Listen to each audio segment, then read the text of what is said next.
clase no es tan, no es tan extensa. Eh, Vamos a comenzar con antimicrobianos. Voy con antimicrobianos. Voy a cerrar acá.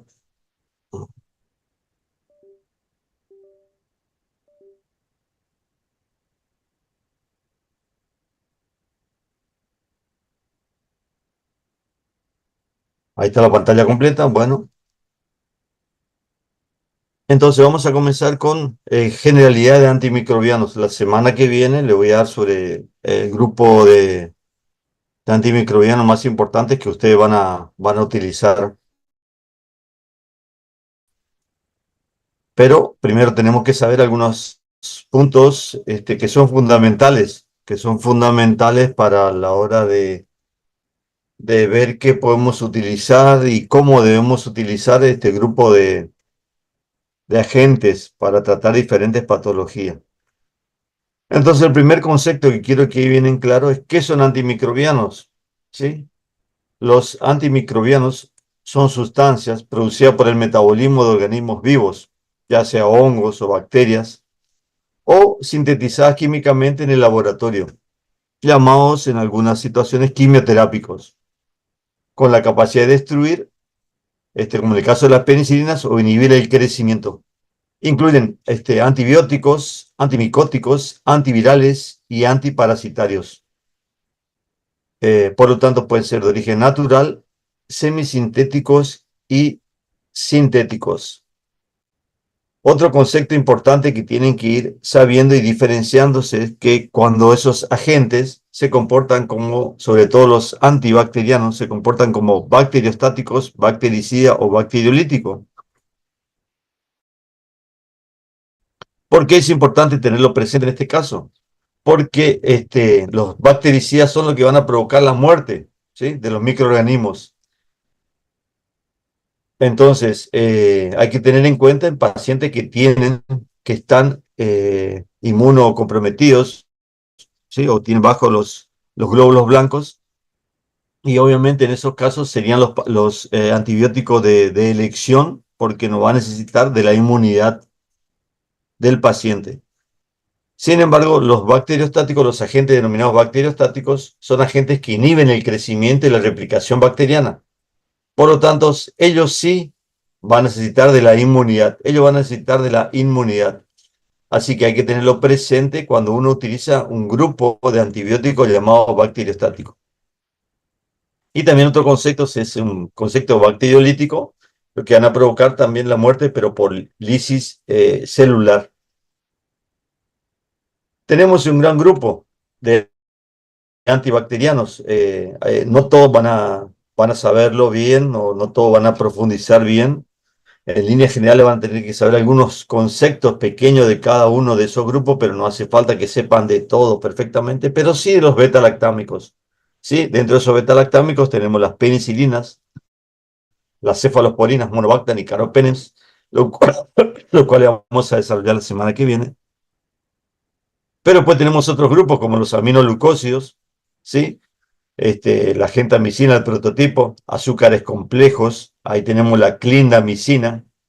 Les voy diciendo a poquito para que vayan recordando algunos nombres. Polipeptídico, la polimexina. Dentro de la rifamicina, la rifampicina. Tenemos el grupo de las tetraciclinas, cloranfenicol. Los macróleos, que también es un grupo importante que ustedes van a tener que profundizar también, porque son fármacos que se utilizan en situaciones en las cuales el paciente puede presentar un estado de alergia, donde tenemos la eritromicina, claritromicina y acitromicina. Son tres nomás de ese grupo, y sería bueno que sepan los tres cuándo poder utilizarlo, o algunos de ellos, y la diferencia, sobre todo farmacocinética, que existe entre ellos. Tenemos otros misceláneos en el cual no están, no están bien comprendidos, agrupados en un determinado grupo, donde está la espectinomicina, ¿sí?, vancomicina, teicoplanina, cicloserina, y a veces esos se utilizan como fármacos de vigilancia o de reserva.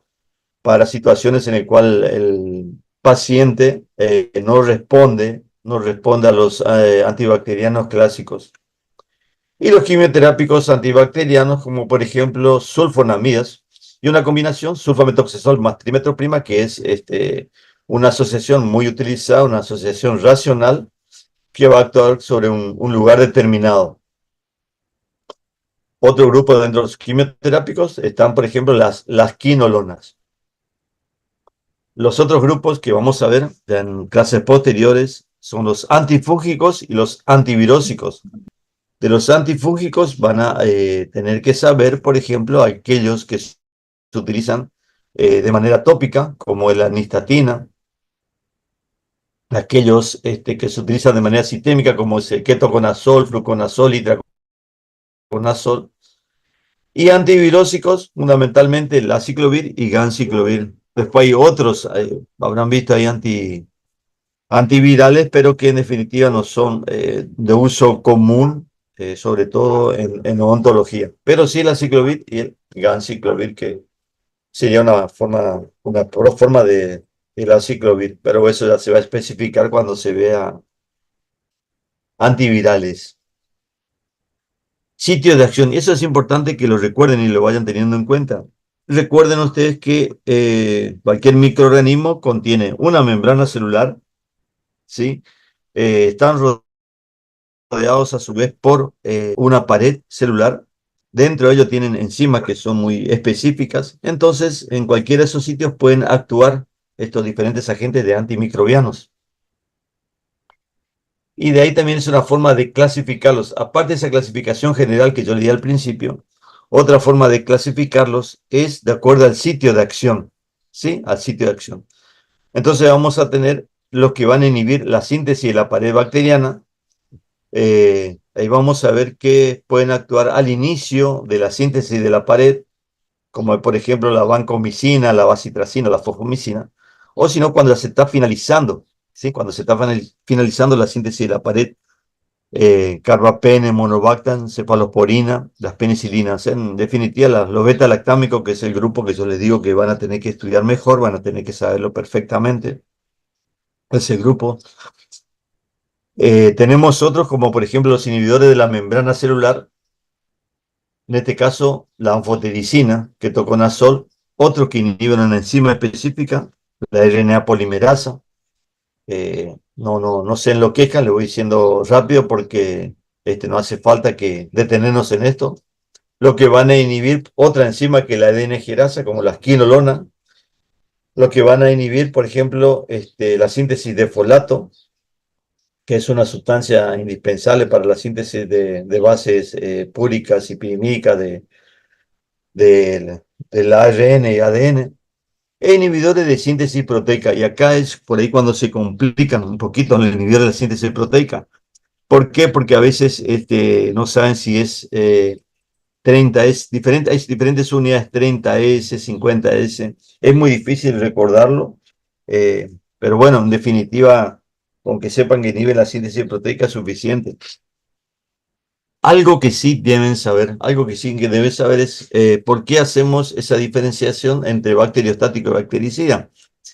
En líneas generales, entonces, el bacteriostático, lo que van a causar a disminución del crecimiento de la bacteria, en algunas situaciones no deben ser utilizados con agente bactericida, sobre todo cuando ese agente bactericida que actúa sobre la membrana, la pared celular, actúa sobre la fase de crecimiento, o sea, la parte en la cual eh, ese, esa bacteria está necesitando de su crecimiento. Entonces, por ahí la asociación de entre un bacteriostático y un bactericida, en ese caso, va a ser contraproducente. Eso simplemente le estoy dejando como inquietud. Después vamos a ver ejemplos específicos para tenerlo en cuenta. Y otra forma que por ahí también es un poquito engorroso tenerlo en cuenta, pero podrían también, si ustedes recuerden, es la clasificación es de acuerdo al espectro. Sepan si ustedes que se lo clasifica también de acuerdo al espectro antibacteriano, pero conocer el espectro antibacteriano es muy difícil. Recuerden sí que, y sabrán seguramente, ya le enseñaron eso, cómo se dividían las bacterias. ¿Se acuerdan ustedes en gram positivos, gram negativos, aerobios y anaerobios? Y bueno, justamente que esa es la forma por ahí cuando uno clasifica, que es bastante engorrosa, como yo le digo, para decir, bueno, el espectro de este antibiótico es sobre gram positivos, gram negativos, aerobios o anaerobios o bacilos o coco. Así que es más difícil por ahí tenerlo en cuenta.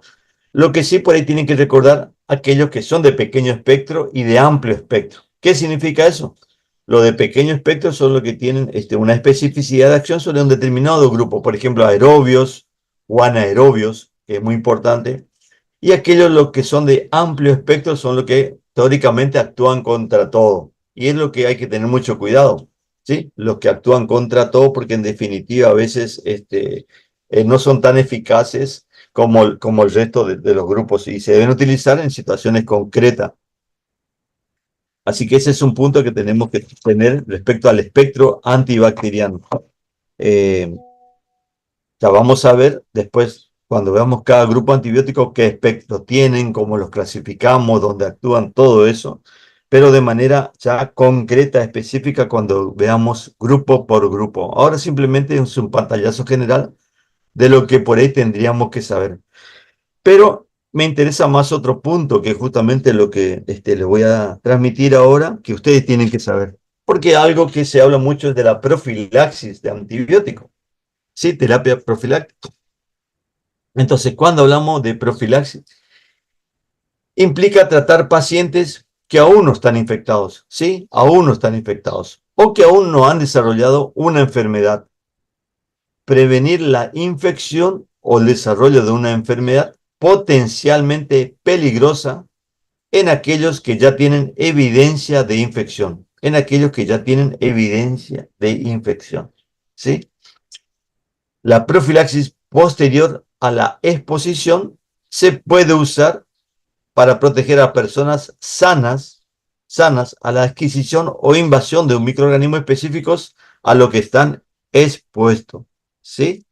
Entonces, a veces uno utiliza una profilaxis y dice es posterior a lo que realizó, a lo que hizo, pero en ese caso se hace cuando una persona está sana, está expuesta a la posibilidad de que se pueda contagiar. Y es el caso típico, y tómenlo siempre eso como ejemplo, en caso de pacientes donde va a una zona endémica y hay mucha meningitis, por ejemplo, por meningococo. Entonces, en ese caso, uno puede dar un antibiótico de manera profiláctica para evitar que esa persona se enferme. Ahí se podría hacer una terapia profiláctica. O en otro caso, cuando prevención de patología de transmisión sexual, como la gonorrea o la sífilis, después del contacto con una persona infectada, que a veces uno no sabe, no tiene el debido cuidado que tendría que tener, y bueno, entonces por las dudas, ese tipo de antibiótico. O en el caso de macrólidos, en caso confirmado que el paciente tenga, por ejemplo, tos convulsa o tos ferina, que es una infección bastante grave. Entonces, eso me gustaría que vienen claro, porque lo que nosotros tratamos de hacer siempre es un tratamiento empírico, un tratamiento empírico. O sea, tratamiento empírico significa que no existe un conocimiento exacto de ese tipo de germen que está causando la infección. Uno sospecha que puede estar causado por un aerobio, por un gram positivo o un anaerobio. Lo que sí quiero que les quede a ustedes que debe un paciente sintomático ser tratado de inmediato, que es lo que muchas veces sucede. Ya viene un paciente con una serie de signos o síntomas y ya antibiótico. Entonces, esa acción refleja para asociar fiebre con infecciones y prescribir una terapia antimicrobiana sin mayor evaluación es irracional y potencialmente puede llegar a ser peligrosa. Entonces acá vamos a tener dos situaciones fundamentales y ténganlo bien presente. En algunas enfermedades con riesgo bajo, se puede esperar unos días. estos pacientes pueden esperar las pruebas microbiológicas correspondientes sin un tratamiento empírico, ¿sí? Sin dar un tipo de antibiótico para ese tipo de infección. En cambio, si los riesgos de esa patología son altos y basados sobre todo en el estado inmunitario del paciente u otros factores de riesgo, entonces sí se puede iniciar una terapia antimicrobiana empírica. Lamentablemente, esta situación muy pocas veces ocurre y a la mayoría de las personas que tienen un proceso, está iniciando un proceso infeccioso, a todo el mundo se le da antibiótico, sin saber siquiera si era de origen bacteriano o de origen viral, ¿sí? Y es el gran problema mundial que tenemos en todas partes, en todas partes. Terapia definitiva como con patógeno conocido. Entonces, una vez que se ha identificado un patógeno y se dispone el resultado de susceptibilidad, la terapia debe simplificar el antibiótico específico. ¿Sí? Este antibiótico es para este tipo. ¿Sí? Se hizo la prueba de susceptibilidad y bueno, se da el antibiótico específico. Se prefiere obviamente la monoterapia para disminuir el riesgo de toxicidad y la aparición de patógenos resistentes. Siempre traten de hacer en monoterapia. Dosis adecuadas y horarios de dosificación para maximizar la eficacia y minimizar la toxicidad. Además, la duración de la terapia debe ser tan breve como sea necesario. Ese es otro tema también a tener en cuenta, el tema de la duración. La terapia de combinación que a veces se hace es una excepción en lugar de una regla, ¿sí? Entonces, aislado el patógeno, no debería haber ninguna razón por la cual usar múltiples antibióticos, excepto cuando la evidencia sugiera lo contrario.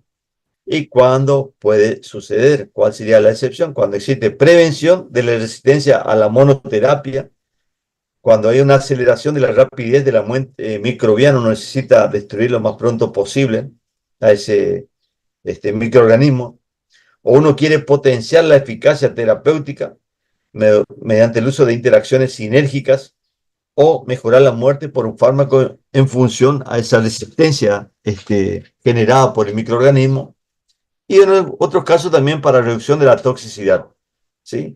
Entonces, cuando uno necesita utilizar dosis más alta, por ejemplo, de un antimicrobiano para causar la muerte, entonces uno ahí puede utilizar un segundo fármaco para disminuir la dosis del primero, así evitando su toxicidad. O sea, son situaciones concretas donde uno puede utilizar una combinación de fármacos. Todo esto va a quedar, le va a quedar, así que para después recordar y ver en qué situaciones uno puede llegar a utilizar una combinación. Y no como hacemos por ahí, que utilizamos varios fármacos, sobre todo en pacientes ambulatorios. Una cosa es un paciente internado, una cosa es un paciente que está bien controlado, donde viene un especialista, un infectólogo, y otra cosa es un paciente ambulatorio, que muchas veces de esas infecciones que se agarran a la comunidad no son tan graves y que es poco tiempo, prácticamente una evolución favorable. Como hubo un gran problema con el tema de la prescripción de antibióticos, surgió una ley que hizo el Ministerio de Salud de la Nación, la 27680, que es para la prevención y control de la resistencia a los antimicrobianos. Entonces, esta normativa tiene por objeto promover el uso responsable de antibióticos desde un enfoque integral y multidisciplinario. Desde el año pasado se sancionó esta ley y obviamente es una ley nacional, pero ahí está también otro problema, que cada provincia tiene que legislar sobre esa ley, a ver si la hace propia o no la hace propia. Y por otro lado, también no se olviden que tenemos diferentes obras sociales, donde algunas obras sociales también en base a la ley nacional y en base a la legislación provincial, si lo hace o no lo hace propia. Algunas lo hacen propia, otras no lo hacen propia. Entonces, ¿y qué consistía? Fundamentalmente para tener una especie de seguimiento y saber cómo se están utilizando esos antibióticos. Es el que prescriba un antimicrobiano deberá entregar al paciente la receta original y una copia o un duplicado para que ésta quede archivado en la farmacia. Entonces, cuando venga un registro a nivel nacional o provincial, se verá, bueno, este antibiótico fue utilizado para tal persona con tal diagnóstico. Y así uno va viendo, evaluando si se están utilizando bien o se están utilizando mal los antibióticos. Por eso le digo que a pesar de que es una ley que se dictaminó a nivel nacional por el Ministerio de Salud de la Nación, no todas las provincias adhirieron a ese caso y también, inclusive, no todas las obras sociales adhieren a ese tipo de ley de receta, de un duplicado de la receta de un antimicrobiano. En el 2019, la OMS, respecto de los antibióticos que ser utilizado de manera específica, concreta, de manera adecuada, por utilizar un término, hizo una lista de medicamentos esenciales para ayudarles a la decisión de qué antibióticos utilizar y cuándo. Los categorizó y los clasificó en tres grupos: antibióticos de acceso, ¿sí? Antibióticos bajo vigilancia y antibióticos de reserva. Los antibióticos de acceso serían aquellos antibióticos podríamos decir, de primera elección, de elección para el paciente, ¿sí? Tuvo en cuenta antibióticos de primera línea o de segunda línea, o de primera elección o de segunda elección, ¿sí? La primera elección representa la mejor opción en términos de efectividad, seguridad y potencial de resistencia. Un antibiótico de segunda línea, ¿sí? O de segunda elección representa una alternativa cuando el paciente presenta a ese fármaco de primera opción alergias, tiene un mayor espectro, mayor potencial de resistencia y una relación que la relación riesgo-beneficio no sea favorable en ese caso. Acá simplemente traje tres ejemplos, hay tres ejemplos de qué podría suceder: una infección del oído, infección de garganta y una infección renal. Recuerden que, como yo le dije, muchas veces se hace un tratamiento empírico, que es cuando uno no conoce el microorganismo, sospecha del microorganismo, uno sospecha si va a ser aerobio en ese lugar, si va a ser un anaerobio, si puede llegar a ser un coco gran positivo o un coco gran negativo o un bacilo. Entonces, en base a eso, uno puede elegir un determinado antibiótico en cuanto al conocimiento que uno tiene, obviamente, de justamente esos microorganismos. Si uno piensa una infección en el oído, una otitis media, el tratamiento de primera línea, por ejemplo, sería una terapia sin antibióticos. Una observación atenta, no ir ya y como se hace en la mayoría, ya utilizar. Después de 24 o 48 horas, si se debiera usar antibióticos, el de primera opción sería antibiótico amoxicilina, ¿sí? Amoxicilina. Y en el caso de segunda elección, porque uno sospecha de que existe una resistencia de ese microorganismo, que puede llegar a ser un germen gran negativo, eh, entonces podría dar amoxicilina más ácido clavulánico, que a veces los gérmenes gran negativos son los que generan resistencia bacteriana. Otro ejemplo, en el caso de la faringitis, también de tratamiento de primera línea sería una terapia sin antibióticos, una observación atenta. Y en el caso de que se decida utilizar antibióticos, también en ese caso amoxicilina. Y como un antibiótico de vigilancia podría ser, por ejemplo, la claritromicina. Y así. Bueno, estos son ejemplos de lo que la OMS dictamina respecto a cómo tendría que ser. ¿Y por qué ese gran problema? Debido justamente a los microorganismos que generan mucha resistencia bacteriana, muchísima resistencia bacteriana. Y acá se creó una especie de mnemotecnia que es escape, enfatizando su capacidad de escapar de los tratamientos antibacterianos comunes. No hace falta que lo recuerden, simplemente para mostrarlos a algunos, y bueno, el que por ahí recuerda, eh, estaría bien, pero si no, no hace falta. Pero por ejemplo está el enterococos, el estafilococo aureus, Klebsiella, Acinetobacter baumannii, Pseudomonas y Enterobacteria, ¿sí? Entonces estos son microorganismos que realmente causan muchas resistencia bacteriana. Y justamente el tema de resistencia bacteriana es algo que tienen que tenerlo en cuenta también, tenerlo presente. Y cuando se genera resistencia bacteriana, una bacteria resistente cuando su crecimiento no se detiene con la concentración máxima de un antibiótico tolerada por el huésped, ¿sí? Con la concentración máxima de un antibiótico tolerada por el huésped. El microorganismo deja de verse afectado por un antimicrobiano al que anteriormente era sensible. Recuerde usted que hay dos tipos de resistencia fundamentales, la natural, que la propia del microorganismo, y la adquirida, resistencia a determinada especie adquirido a lo largo del tiempo. Esa resistencia bacteriana natural puede ser natural o intrínseca, por ejemplo, con el caso de la pseudomonas, que es resistente a la vancomicina. Puede haber por alteraciones genéticas, donde hay mutaciones espontáneas, micobacterias, por ejemplo, la micobacteria de tuberculosis o leprae, resistente a la rifampicina, o transferencia de material genético, o alteración de la expresión de proteínas. Hay diferentes formas de ser resistencia. Pero también tenemos en cuenta otras que son importantes y es lo que genera por ahí diferentes situaciones que uno hace, ¿qué utilizo? ¿Qué antibiótico utilizo? Y hay que tener en cuenta la epidemiología de la zona donde nosotros estamos, porque a veces leemos o nos enseñan artículos de resistencia bacteriana, pero en otras partes en otros países. Y acá, en nuestro país, o en nuestra ciudad, o en nuestra zona, no existe tal resistencia bacteriana. Pero estos serían unas formas comunes, ¿sí? Que se puede generar resistencia a los antibióticos. Recuerda usted que como cualquier sustancia, como cualquier fármaco, el fármaco debe unirse a su receptor. ¿Sí? ¿Recuerdan eso fácilmente? Entonces, eh, ahí puede comenzar ya el gran problema. Hay mutación del receptor. Cambia ese receptor e impide la vinculación con el antibiótico.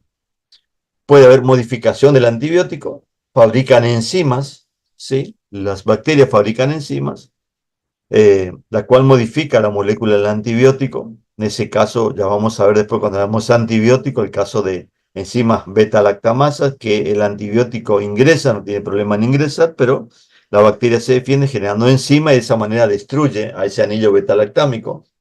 Puede que exista impermeabilidad a la bacteria, genera un cierre de ese lugar, de ese poro donde ingresaba la bacteria, entonces no puede ingresar directamente. O si no, puede ser que ese poro permita el ingreso, pero después existe una mutación y genera que la bacteria tenga la capacidad de eliminar ese antibiótico, ¿sí? Lo saca fuera nuevamente. Es como que se invierte ese poro de ingreso a que pueda ser eliminado esos antibióticos que ingresaron y que no cumplen ninguna función. ¿Qué es lo que generó todo esto? Obviamente el uso indiscriminado, el uso masivo de los antimicrobianos, no solamente en humanos, sino también en animales, en todo lo que sea la ganadería, también la agricultura, para la prevención de infecciones o para estimular el crecimiento. Entonces utilizan de manera masiva para criar animales, los pollos, por ejemplo, o los cerdos. Y obviamente esa resistencia que se genera en ese tipo de animales y después nosotros pasa el consumo masivo de la población, igual nosotros ya se genera resistencia y por ahí ya no funciona ese antibiótico que vamos a utilizarlo. También en la agricultura he utilizado eh, antibióticos y en la parte del ser humano, cuando existe una sobrepoblación, obviamente en hospitales, en la comunidad, y se contagian una infección con otra infección, no existe el cuidado como debe ser, hay higiene deficiente y esa higiene deficiente ya pasa del lavado de la mano, de la antisepsia del lugar, es debido, como le dije, a la sobrepoblación, que a veces no da tiempo para nada, sino que ingresa uno y sale otro. Falta de protocolos o de práctica de control de las infecciones, ¿sí? Para este, evitar justamente esa resistencia bacteriana. Y lo que por eso es difícil de manejar, pero hay algunas cosas que sí nos compete o le compete a cada profesional, le compete a cada profesional para evitar eso y que a veces somos nosotros los que más errores cometemos. Primero, primer punto, es cuando sobreutilizamos antibióticos. ¿Sí? Entonces, usamos antibióticos en infecciones no bacterianas, donde los antibióticos se utilizan para infecciones bacterianas, no se utilizan para infecciones micóticas, no se utilizan para infecciones causadas por virus. Y muchas de las infecciones, habrán visto ustedes y habrán pasado justamente por eso, muchas de las infecciones que tuvimos, no hasta no hace mucho, este, donde hubo un síndrome gripal, un síndrome febril, gripe, resfrío, que todos eran causados por virus. Entonces no necesitan un antibiótico, ¿sí? El paciente se recupera solo sin tomar antibiótico, con medidas generales. O si no, tenemos un proceso infeccioso bacteriano, pero usamos dosis inadecuada, ¿sí? No damos la dosis que corresponde. Puede ser también que no tomamos los medicamentos en los horarios establecidos. Si hay algo que tiene que ser bien estricto, como el tratamiento en este caso es etiológico, ¿sí? Porque nosotros queremos eliminar a ese microorganismo, queremos eliminar a esa bacteria, sí o sí tenemos que tomar, ya sea cada 6 horas, cada 8 horas, cada 12 horas o una vez por día. No nos podemos pasar. Antes se decía que es mejor, en este caso antibiótico, tomar una hora antes que una hora después el antibiótico, justamente para que se mantenga su vida media plasmática para tratamiento de infecciones. O cuando suspendemos el tratamiento, que es muy común antes del tratamiento, del tiempo indicado por el médico, porque el médico le manda un determinado tiempo, que ya vamos a ver también el tema de la duración, pero el paciente puede estar mejorando ya a las 24 horas, 48 horas, 72 horas, y deja de tomar ese medicamento, lamentablemente, y por ahí no hay comunicación con el profesional y uno no sabe obviamente si llegó a tomar todo lo que se le dijo por el tiempo determinado. Esto es un dato importantísimo para que ustedes vean, ¿sí? Del 2008, en el Centro de Control de Enfermedades, se decía que había 90.000 muertes por año, por infección intrahospitalaria. Fíjense la importancia, donde era el doble prácticamente de infecciones que las causadas por cáncer de mama, 40.000 muertes, o 16 muertes por año por SIDA. Así que era el doble o el triple en algunos casos de muertes causadas por infección intrahospitalaria. ¿Y cómo puede ser eso teniendo toda la gran diversidad de antibióticos? Y justamente era debido a que se estaban utilizando mal los antibióticos. Otra cosa que quería que lo deje, que a veces uno dice, y bueno, ¿por qué no funciona? ¿Por qué? Es como a veces sucede con la vacuna. El hecho de que uno se vacune no significa que tenga inmunidad, porque eso va a depender cómo reacciona el organismo, ¿sí? Entonces, para saber si uno reaccionó a esa vacuna que le administraron, tendría que hacerse un análisis de laboratorio para ver si generó los anticuerpos contra esa vacuna que se administró. Y bueno, lo mismo pasa acá. Cuando uno hace una susceptibilidad al antibiótico, hace un antibiograma y tiene cierta sensibilidad. Pero recuerden ustedes que la sensibilidad no garantiza el éxito. El hecho de que salió sensible a amoxicilina, salió sensible a una cefalosporina, no va a garantizar el éxito, ¿sí? Pero lo que tengo que recordar y lo que yo le quería transmitir es que sí, la resistencia que existe, sí predice el fracaso. Entonces es importante evitar justamente la resistencia bacteriana. Es importante conocer en nuestro medio, en el medio donde uno trabaja, qué tipo de resistencia hay, si es que hay, a los antibióticos que uno puede llegar a utilizar. A veces uno se encuentra en un determinado lugar, llámese un centro de atención primaria, en el interior, y lamentablemente no cuenta con todos los recursos, donde tampoco no hay ni farmacia, hay simplemente un dispensario. un botiquín, y no están todos los antibióticos, y bueno, es el tema por las dudas. Y tiene cuenta con 4 o 5 antibióticos, por la duda le da un determinado antibiótico y ya todo, amoxicilina, y por ahí tiene una cefalosporina o otro tipo de antibiótico, y no se cuenta con todos los recursos necesarios. Y a veces, bueno, ante esa situación también se hace un mal uso de los antibióticos. Como yo le dije, el tratamiento es empírico. De vuelta, reitero eso. ¿Sí? Muy pocas veces uno va a hacer, bueno, espérame, vení acá, vení pasado mañana, vení a la semana, te voy a sacar una muestra, te voy a hacer un hisopado y voy a saber qué tipo de germen tenés. Nadie hace eso, sino que se hace lo que se llama un tratamiento empírico, ¿sí? En el cual uno sospecha. Entonces, uno, ¿qué es lo que tiene que hacer para seleccionar el antimicrobiano? ¿Qué es lo mínimo que tiene que saber? Tiene que tratar de identificación del microorganismo. ¿Y qué sería esa identificación? Bueno, primero y lo fundamental es hacer la diferencia. Si es bacteriano, viral, parasitario o micótico. Existen síntomas o signos que son patognomónicos, que son característicos, significa patognomónico de cada infección. Eh, Muchas veces cuando uno dice, tiene placa a nivel o tiene proceso de pus, la asocia obviamente a de origen bacteriano. Pero también recuerda usted que la adenopatía, adenomegalia, ¿sí? Los ganglios también son importantes cuando existe una infección bacteriana. La fiebre también es algo que es importante, como así también el estado general, mal estado general también. Todo eso predice una infección de origen bacteriano. Entonces debes saber el sitio foco de infección para de esa manera, en base al conocimiento que uno tiene, dice, bueno, esto puede ser un coco gran positivo, puede ser un coco gran negativo. Obviamente, en situaciones normales, donde no exista otra circunstancia que sospeche de otro tipo de infección.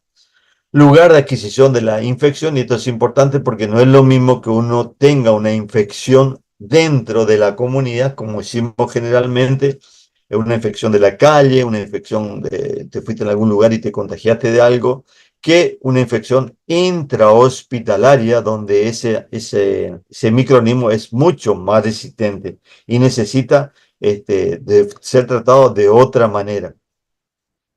Conocer lo que yo le dije, la epidemiología local, para saber sobre todo la resistencia bacteriana que existe. Bueno, porque por ahí dicen, sí, mira el antibiótico que hay que ser utilizado en este caso son los macrólidos, porque son todos ya hoy en día resistentes a la amoxicilina. Y bueno, pero ese estudio que se hizo, ese estudio epidemiológico, es de Chile, ese estudio es de Paraguay, ese estudio fue realizado en Colombia. Pero bueno, yo vivo en Argentina, y de Argentina también, sepan ustedes que hay diferentes regiones. Entonces, ¿qué zona de Argentina? En el nordeste, noroeste, y bueno, entonces es importante conocer de nuestra zona o la zona donde van a trabajar, en Chaco, Corrientes, Formosa, si hay un estado de epidemiología, sobre todo en cuanto a la resistencia bacteriana. Después saber, obviamente, como siempre le decimos, la eficacia y la seguridad del agente seleccionado. Su farmacocinética, su farmacodinámica es fundamental, y hasta qué punto el beneficio supiera los riesgos de darle ese antibiótico al paciente. Y obviamente también cuando uno hace la anamnesis, hace su historia clínica, saber qué factores inherentes al paciente, sobre todo comorbilidades, va a hacer que yo elija uno u otro fármaco. Otro tema, recuerden ustedes, como yo le digo, estos son generalidades, son puntos que tienen que tenerlo en cuenta siempre, es cuánto tiempo tratar. Y obviamente muchas veces va a depender de la infección de qué se trata.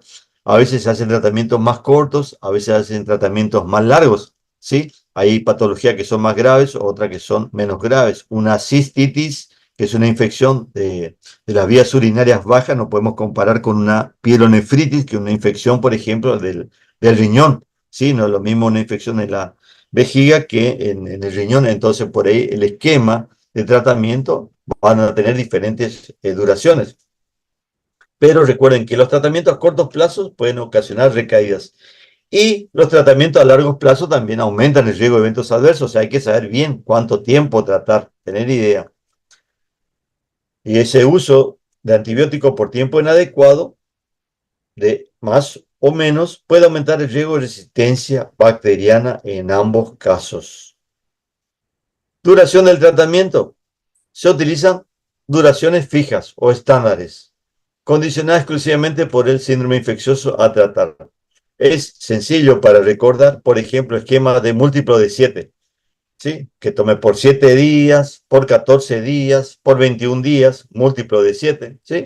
O para no olvidarse de 5 dedos de la mano, 5 días, 10 días, 15 días, entonces son fáciles de recordar.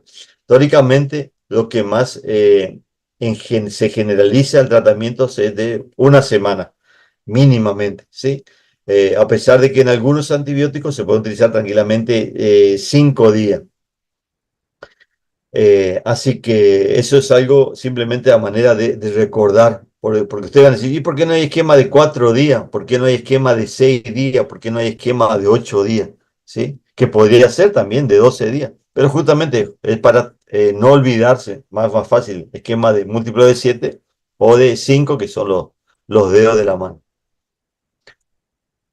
Y esto es simplemente recordar algunas falencias antibióticas que es del tratamiento empírico, ¿sí? Entonces, yo voy a hacer un tratamiento empírico. Cuando un tratamiento empírico, ¿qué germen estará ocasionando? Che, ¿habrá un gran positivo, un gran negativo? ¿Habrá un aerobio? ¿Habrá un anaerobio en ese caso? ¿Cuál será?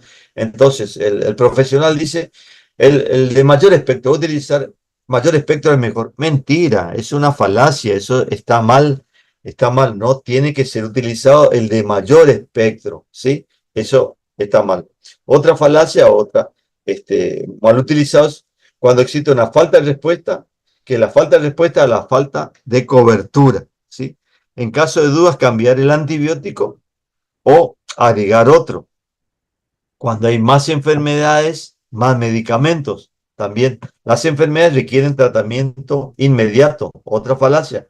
Mayor enfermedad, fármacos más nuevos, que a veces eso es lo que nos quieren decir, que utilicemos los fármacos más nuevos. Tenemos otros que realmente eh, los viejos antibióticos son muy efectivos, muy eficaces, y cuando no existe resistencia son la elección. Y lo otro que no son tóxicos, sí son muy tóxicos los antibióticos, son muy tóxicos. Y lo feo es que a veces esa toxicidad o ese efecto adverso importante no se manifiesta de manera inmediata, sino que se manifiesta a posteriori, hasta meses después, y las consecuencias a veces pueden ser muy, muy graves. Entonces, estos son falacias de antibióticos del tratamiento empírico que lo tenemos que tener en cuenta. Fíjense de la Sociedad de Enfermedades Infecciosas Pediátricas, habla que la RAM de los antibióticos dan lugar a unos 70.000 ingresos anuales de niños en servicios de urgencia de los Estados Unidos. Las RAM antibióticos constituyeron casi 2/3 en menores de 2 años. Es una barbaridad realmente. Y las RAM atribuibles a la amoxicilina fueron la primera causa de la visita a los servicios de urgencia a niños menores de 9 años. Es una barbaridad ese dato estadístico del 2018 respecto a la seguridad encima de un antibiótico muy utilizado, la amoxicilina, y es debido al sobreuso sobre todo, ¿sí? Al sobreuso, porque seguramente que en el 80% de las infecciones no eran de origen bacteriano, sino que eran de origen viral. Y bueno, eso era todo lo que le quería recordar, ir tratando de dejar en claro a ustedes para ver que hay muchos aspectos generales antes de comenzar de manera concreta y específica, que lo vamos a ir detallando a medida que veamos los grupos antibióticos, para que ustedes tienen que saber y que no es nomás prescribir un antibiótico. Bueno, eh, si hay alguna duda, si quieren preguntar algo, ustedes me dicen. Yo sé que mañana te dan el examen, así que están en otra. Y bueno, es así. Hoy tocaba por suerte algo así muy general para una pequeña introducción, pero la otra semana sí vamos a comenzar específicamente ya con antibióticos beta-lactámicos. Y ahí sí vamos a especificar bien cuál es su mecanismo de acción, su espectro, cuáles son los antibióticos que tengo que saber y cómo dar, todo eso. Pero hay algunas consideraciones generales que lo tienen que saber. Así que no sé si hay alguna pregunta o damos final a la clase. No, Bueno, profe. muchas gracias, doctor.